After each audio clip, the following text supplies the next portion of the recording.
21st Century Entrepreneurship with Martin Piskarik. I help entrepreneurs and elite national companies make really good decisions when it comes to their risk. If you are concerned about scale and the risk of what you've built, make sure that you have not just a trusted advisor, but somebody that is aligned with you strategically, that stands with you on your best day and on your worst day.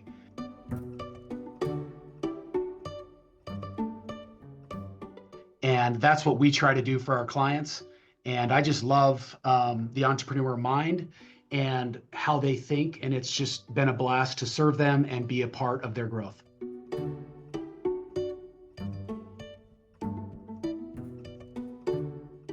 My name is Guffy Wright. I'm an owner, partner, and elite risk division leader at the Mahoney Group.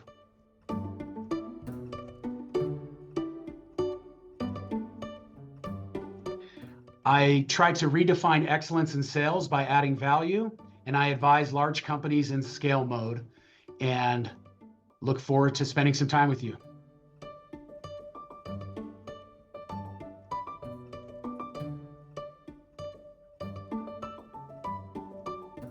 Value is constantly in motion.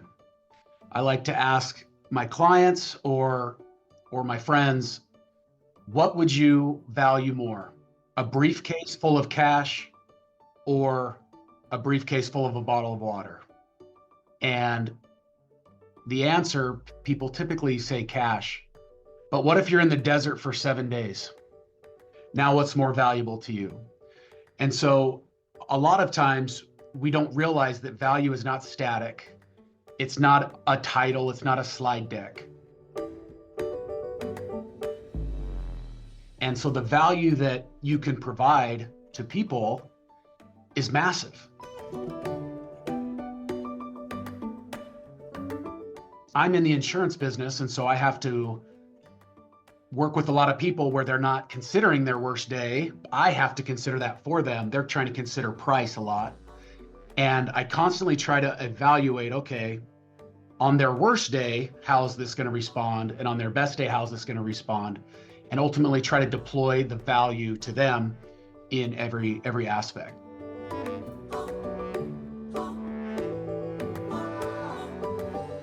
And so value is constantly in motion, and it's something that everybody needs to consider, the unique value they bring to the world, but also what they actually value.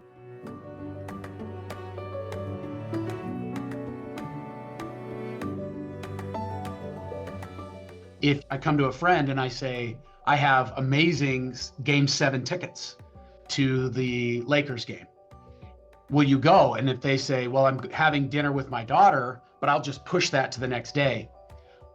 Well, if their daughter was in a coma and just woke up from a coma, they're going to say, I ain't going to the game. I'm going to go have dinner, with my daughter. And so this idea of value is extremely important to business owners as they're evaluating truly what they value.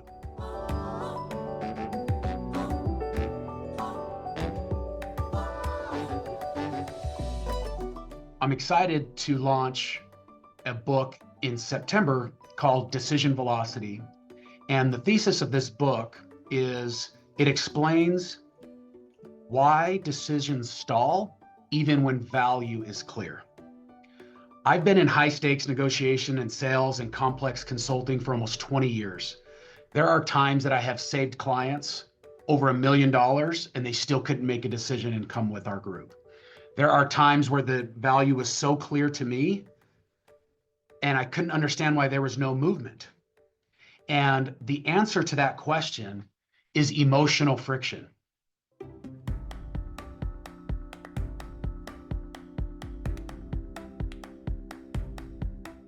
And emotional friction is 3 layers, and we can get into as much as you'd like, but it's cognitive. It's hard to be aggressive when you're confused and make decisions when you're confused. It's emotional or relational. How is this going to affect my identity and the people that I work with and how will I be perceived, and if I have to fire somebody and if I have to have hard conversations.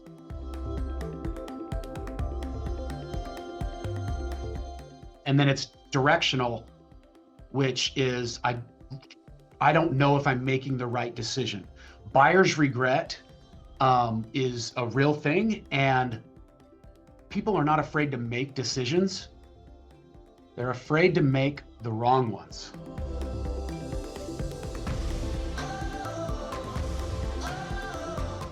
And what this book does is it helps create an environment through a framework I call V3, which is value plus vulnerability plus validation equals decision velocity. And it builds on each other, but that's ultimately what the book thesis is about. And it's a lot of real life scenarios and situations where deals moved really quickly because the environment was created, and where deals stalled even though value was crystal clear.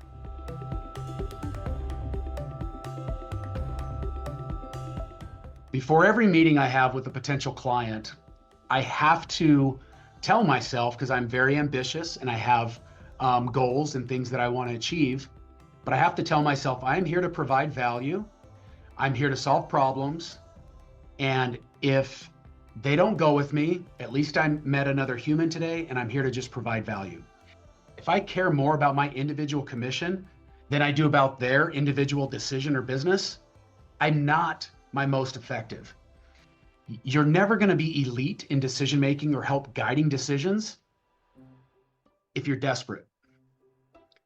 And so that's something that I constantly have to practice, is that, hey, it could be a 6-figure, 7-figure commission a lot of times, and I constantly have to detach from my individual commission and attach to the client's best interest.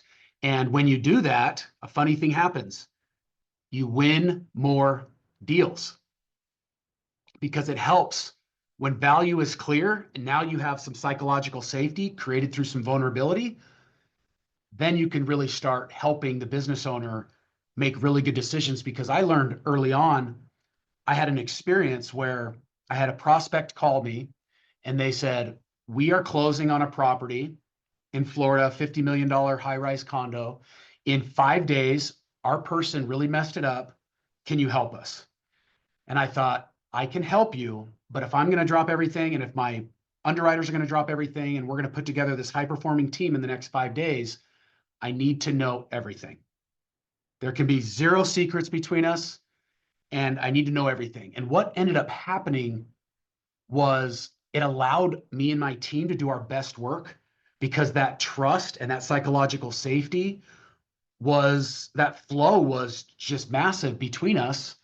And I thought, wow, what if I could create this environment every single time?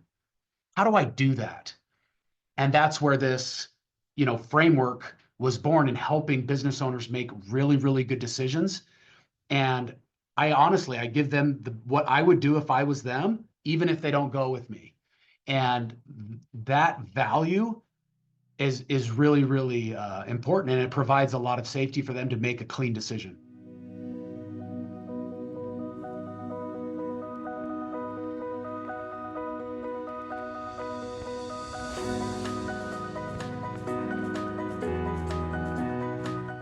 I think an entrepreneur's journey can be lonely. I'm in a leadership role here at my company. We're 270 employees, and I'm on our board of directors. And I know that it can be lonely at times. And so having people around you that have your best interest is extremely valuable. And if I was an entrepreneur, I would try to think about my closest vendors, whether it's an attorney, an insurance risk advisor, a CPA, and ask myself that question: do they have my best interests at heart? And are we aligned in our incentives? Because if you can answer that question, then you have really good partners. And then when that partnership is stress tested and on a bad day, it should hold up really, really well. But to have your client's best interest, it's actually your best interest as well, if you are in high stakes consultative sales, because Otherwise, if you're just trying to win the deal and get that commission for 1 year, trust me, I've been there early on in my career for sure. It creates a transactional relationship where now they care more about just negotiating and leveraging you because that's all they know and that's what they saw you do. Or you can be a aligned, strategic, trusted advisor that cares more about their interest than you do yours. And if you can get there, it's a discipline, empathy. And I'm not a natural empath. So this is coming from someone that white knuckled it, grinded it out, has led sales at our company about 10 different years of my 20-year career. And I had to learn empathy. And when I did, truly having their best interest, that's when it not only I had more financial success, but it actually became more fun. Now, when my clients call, I don't think, oh my gosh, what do they want? When my clients call, I think, I want to talk to this person. I want to see how they're doing. I want to see what I can help them with. And that's when you know you have your client's best interest. And that's when you know that you're truly providing value.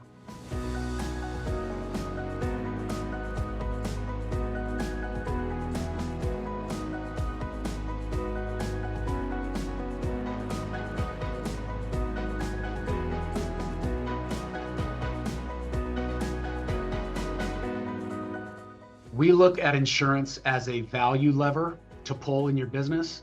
And if you're in real estate, every $15,000 of cost savings on your insurance equals $250,000 of cash that you can refinance or your value to your business at a 6% cap rate. And so there are a lot of strategic levers to pull to get that $15,000 down. And I learned this the hard way because I had a client at the end of his closing. We were going to the closing table, and the lender said you need to add this coverage and that coverage. Well, it cost an extra $30,000 at the end, but this was like a $70 million acquisition, and he gets super upset with me and passionate and calls me, and I just said, hey man, like we're doing the best we can. We're working with the lender, but help me understand why you are so stressed out. This is a $70 million acquisition, and you're worried about 30,000. Like I want to help understand why you're coming at me with such passion, And he said, Guffy, this is actually $500,000 out of my own pocket that I need to go now find from either investors or myself because that $30,000 cost just actually cost me $500,000. I said, well, if you're worried about loan proceeds, why don't we just take the commission on this, the fee, and bill it outside of escrow? And the fee on this one, I think, was like $60,000. And it actually he got an extra $1 million of cash back on the loan proceeds. So he thought he was going to have to go round up 500,000. And in 30 seconds in the conversation, he now has $1 million more than he thought he had. And that $1.5 million swing in 30 seconds really got my brain cooking on, okay, I'm going to build a whole practice group around this, how we understand the lenders, how we understand cap rates, and we use insurance as an NOI lever to maximize value for our clients. And since we've done that, we started that in 2019, so it's 6 years ago. We were at about 55 million in premiums with real estate. Now we're over 120 million in multifamily and real estate premiums. And so we really enjoy working with the people in growth mode that need lending and leverage on their insurance to really solve problems.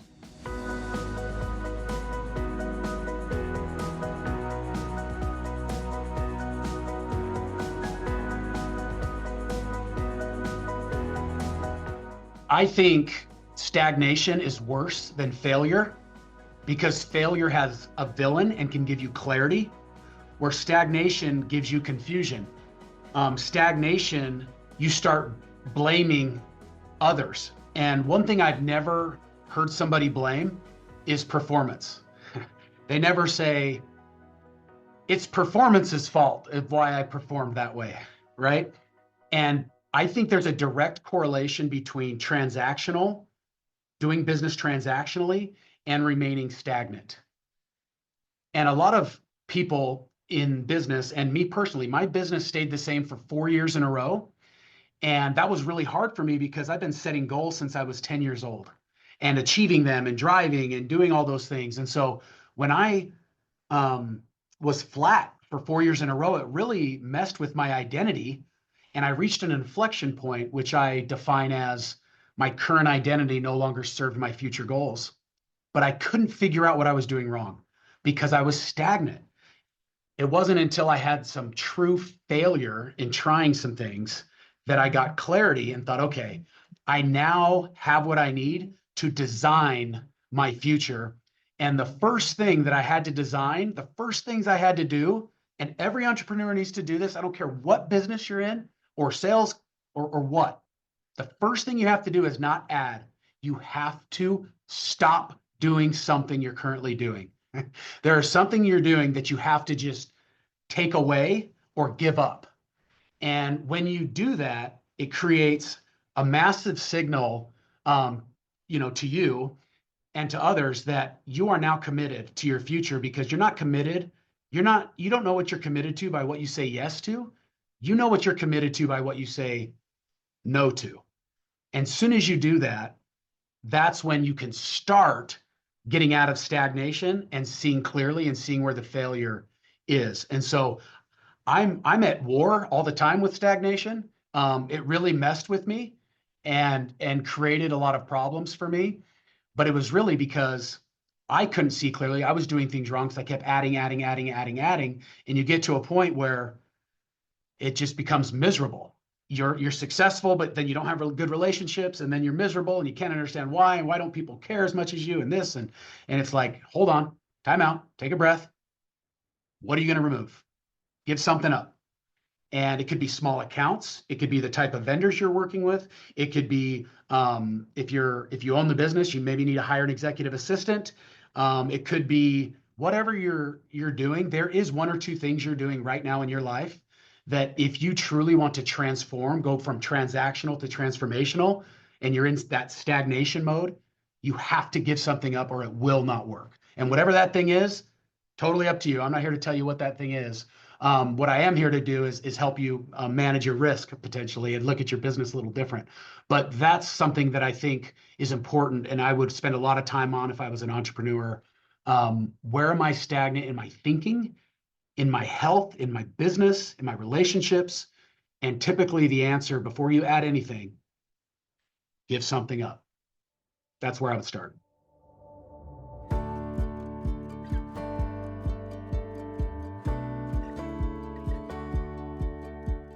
The name of our current company is the Mahoney Group, and it's my only full-time job I've ever had. I started at age 22, dropped out of community college, and I have since recruited over 30 salespeople here. And part of our leadership and direction that we're heading it for the company, and the reason why I bring that up is because we are an independent insurance agency. We're one of the 50 largest in the United States, but we're very unique that we are not publicly traded and we don't have any private equity. And it's extremely important to me and my legacy that I never sell this place, because I want to continue this culture on to give people an opportunity that I had, because on paper, nobody should have hired me. I got married young, dropped out of community college, zero work experience. I had come from a little bit of college abroad, and I was just sitting here with zero experience thinking, all right, maybe I'll sell insurance. And because of that, now I'm here 18 years later, and I've recruited all these people. And now what's happened over the last 4 or 5 years is this non-natural empath now gets more excited when they win than when I win. And because of that, I want this legacy to continue on. And I think the biggest thing for entrepreneurs for legacy is the principle of reciprocity. Reciprocity is a law of influence. Dr. Robert Cialdini talks about this a lot in his book, Influence. I was fortunate enough to be in one of his classes in person a few months ago, and it really hit me hard because my dad recently passed away, and he was so generous and just my hero, but really reciprocity was part of his identity. And now he's got velocity behind his legacy, not just because he grew a big marketing business, which he did, not just because he gave me a lot of business advice and he was an amazing dad and a great leader, but it was because of reciprocity that his legacy is intact, and that's something that I'm going to continue on throughout my whole life. And I will. And so if I was an entrepreneur, man, you want some legacy behind you when you leave? Study reciprocity and just give value and give more and give till it hurts. And then you're almost where you need to be. That's what my dad would say. 21st Century Entrepreneurship with Martin Piskarik.